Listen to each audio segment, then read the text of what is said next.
السلام عليكم. هنعمل النهارده كوكيز العبد ان شاء الله، اضافه جديده لشغلك في الاونلاين. ما شاء الله مكسبه حلو جدا، وان شاء الله كمان هينطلب منك قوي، لان بصراحه طعمه احلى كتير من كوكيز العبد.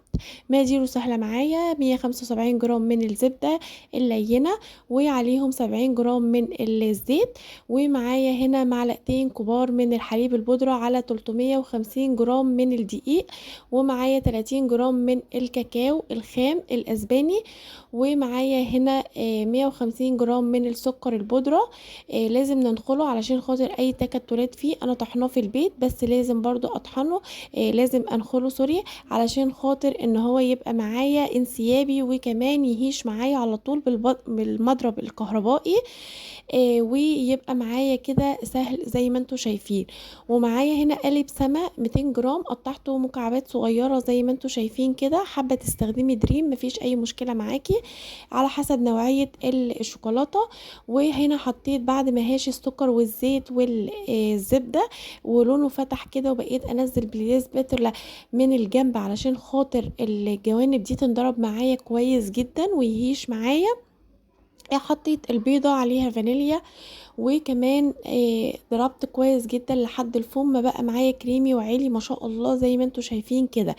لان احنا مستخدمين ربع معلقه صغيره من البيكنج باودر، واوعي تكتري عن كده علشان خاطر ما يفرش معاكي، وكمان ما يبقاش منفخ كده. هو الرفع او اللي هو يخليه خفيف معاكي وحلو جدا.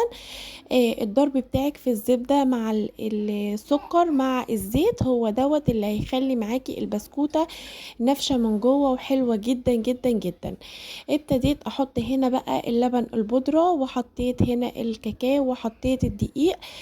طبعا احنا بنحط الدقيق حاجة واحدة، يعني حاجة بنسيب حاجة بسيطة كده على جنب لحد ما بنشوف القوام معانا عامل ازاي، لحد القوام معايا ما يبقى ما بيلزقش. هو بيبقى طري طبيعي اكيد يعني، بس مش بيبقى بيلزق.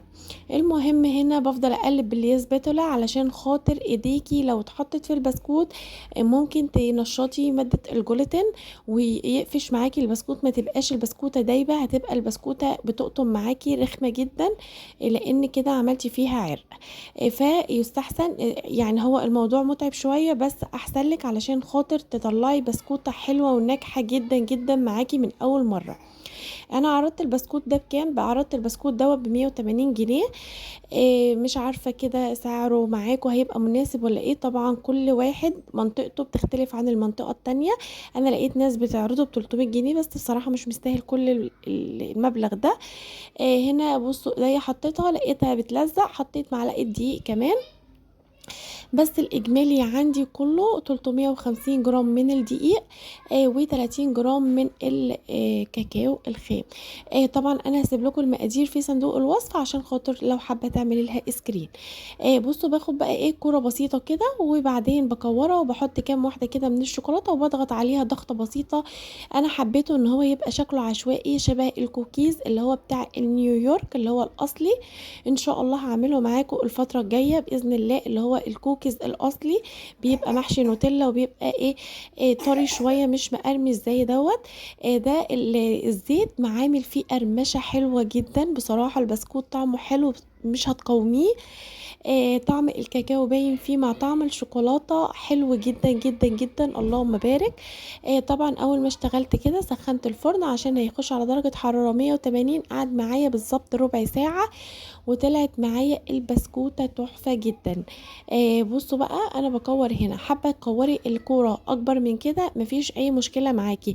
حابة تفرديها على كيس بلاستيك وتقطعي بقطعة صغيرة برضو ما عندكيش اي مشكلة. بس الشكل ده ادى شكل حلو قوي، وكانت البسكوتة كده يعني ما كانتش رقيقة وما كانتش تخينة. كانت حلوة ومليانة كده، طعمها حلو قوي اللهم بارك. طلع معايا بالظبط كيلو الا ربع من البسكوت. فأنا زي ما قُلت لكم عرضته على 180 فيا دوبك كده مكسبه كويس جدًا، يعني حلو. طبعًا لو المنطقة عندِك تمشي إن أنتِ تبيعيه ب200 جنيه ما فيش أي مشكلة معاكِ، ربنا يبارك لِك يا رب ويرزقكم من حيث لا تعلمون. هنا اتبقى معايا باقي الشوكولاتة ما استخدمتهاش كلها، وهنا خلاص عملت الصينية والصاج دُولة ودخّلتهم مع بعض، ما قعدوش معايا ربع ساعة زي ما أنا ما قُلت لكم، وطلع معايا ريحته وطعمه تحفة جدًا، شايفين طالع عامل إزاي؟